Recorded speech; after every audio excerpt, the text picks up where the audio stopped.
দীপেন বড়োৰ পিতৃ আদুলা কছাৰী ডাঙৰীয়াৰ কিছুদিন আগতে দেহাৱসান হৈছিল। আজি তেখেতৰ পবিত্ৰ আদ্য শ্ৰাদ্ধ। মন্ত্ৰী অশোক সিংঘাল, প্ৰমোদ বড়ো ডাঙৰীয়া আমি আটায়ে আহি শোকসন্তপ্ত পৰিয়ালবৰ্গক সমবেদনা জনালোঁ আৰু বিদেহী আত্মাৰ সদ্গতি কামনা কৰি সকলোৱে প্ৰাৰ্থনা কৰিলোঁ। এজন সমাজসেৱক আছিল, এই অঞ্চলত অত্যন্ত জনপ্ৰিয় আছিল আৰু দীপেন বড়োৰ দৰে সুসন্তানৰ জন্ম দিছিলে। মই পুনৰ এবাৰ বিদেহী আত্মাৰ সদ্গতি কামনা কৰিছোঁ আৰু সমগ্ৰ অঞ্চলটোতে শোকৰ ছাঁ পৰিছে। আটাইকে মই সমবেদনা জনাইছোঁ। जोबोद दुखुनि खौरां थांनाय 13 एप्रिल जि जोंनि रंजालि बैसागुनि मोसौनि जि बैसागु बा मोसौ थुखैनाय सानखालि मोनाबिलि समाव हरखाबनो गोब्राब देहायारि जेंना जानानै गुवाहाटीनि हस्पिटालाव ट्रिटमेन्ट खालामबाय थानायावनो आंनि आफा आदुला कछारी बिथाङा रुंसारि जायो आरो बिथांनि जि मोनसे जोंनि बाथौ धोरोमनि नेमखान्थि बायदियै बिथांनि सोरगोआरि आत्मानि सान्तिनि थाखाय आरो जि मोनसे सारादु खुंनाय बेखौ जोङो दिनै मावफुंबाय आरो बिथांनि जिउआ सोरगोआव आलो गोजोनै थायो आङो मिजिंथिबाय। समाजनि आरो बे ओनसोलनि सासे बयजोंबो सिनायजानाय अनसायजानाय सासे समाज सिबियारि हिसाबै गुदि फरायसालि गायसननाय, बाथौ धोरोम गामियाव गायसननाय आरो हा गैजायै सुबुंफोरनो हा हुनि मोनथाय होनायनिफ्राय लानानै गासै खामानिफोरखौ बिथाङा मावदोंमोन आरो बेखायनो दिनै रायजो राजाफ्रा बाहागो लादों आरो बे हाबाफारियावनो आसामनि गिबि मन्त्रि मानगोनां डक्टर हिमन्त बिश्व शर्मा बिथाङाबो श्रद्धान्जलि होनो बिबार बावनो थाखाय दसे सम नुजाफैदों। बिटिआरनि मानगोनां श्री प्रमोद बर', आसामनि मन्त्रि अशोक सिंघाल, आं साथामनोबो न'खरनि जानानै ओनसोलनि आरो गामिनि जानानै गोसो गोरबोनि खुलुमनाय आरो हामलायनायखौ बावदों। बिथांमोना जोंनि दुखुनि समाव दसे नुजाथिनानै जोंखौ बोलो होबाय, बेनि थाखाय आं धन्यबाद बावबाय। गुन गोनां गोजौ सोलोंथाइ लानो गोसो गुदुं मेट्रिक पास जानाय फरायसाफोरनि थाखाय गोजोनथाव खौरां।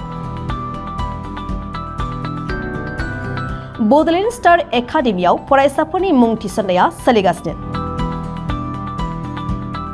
क'क्राझार सहरनि साहा फारसे साखाथि तितागुरिनि समबाय मावख'नि साखाथियाव थानाय बड'लेण्ड स्टार एकाडेमि जुनियर कलेजाव 2024-25 सोलोंथाइ बोसोरनि थाखाय हायार सेकेन्डारि थाखोआव गुनगोनां सोलोंथाइ लानो गोसो गुदुं फरायसाफोरनि थाखाय मुं थिसननाय हाबाफारिया सोलिगासिनो। 2024 इं मायथाइयाव गायसनजानाय बड'लेण्ड स्टार एकाडेमियाव फोरोंथाइ मोननाय रोंगौथि गोनां फोरोंगिरिफोरखौ लानानै साइन्स, कमार्स एन्ड आर्ट्स मोनथाम स्ट्रिमनि सायाव फरायसाफोरखौ गुनगोनां सोलोंथाइ होनो आवगायदों। बड'लेण्ड स्टार एकाडेमि जुनियर कलेजाव मुं थिसन्नोब्ला फरायसाफोरा माखासे मोजां खाबुफोरखौ मोननो हागोन। सिगांसिन मुं थिसन्नाया सा 10 फरायसा फरायसुलिफोरा फिस होनाङालासे फ्रि एडमिसन मोननो हागोन। गासैबो फरायसा फरायसुलिफोरनि मुं थिसन्नायनि मासुलखौ 30% रेहाय होनाय जागोन।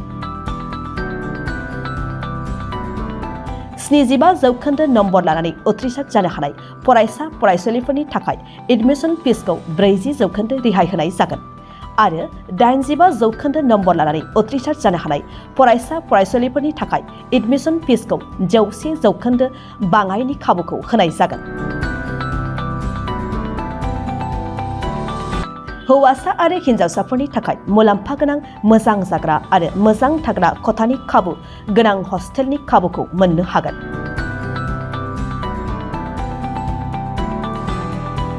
बेजों लोगोसेयैनो JEE नीट आनजादनि थाखाय बेसेन नाङै कचिं, मान्थलि मक टेस्ट आरो आर्ट्स स्ट्रिमनि फरायसा फरायसुलिफोरनि थाखाय काउन्सेलिं बायदि बायदि उफ्रा फराफारिफोरनि फोरोंथाय खाबुफोरखौ मोननो हागोन। बिदिब्ला मानोथो गोबाव खालामनो? नोंथाङाबो गुनगोनां गोजौ सोलोंथाइ लानो थाखाय बड'लेण्ड स्टार एकाडेमियाव मुं थिसननायनि खाबुखौ लादो।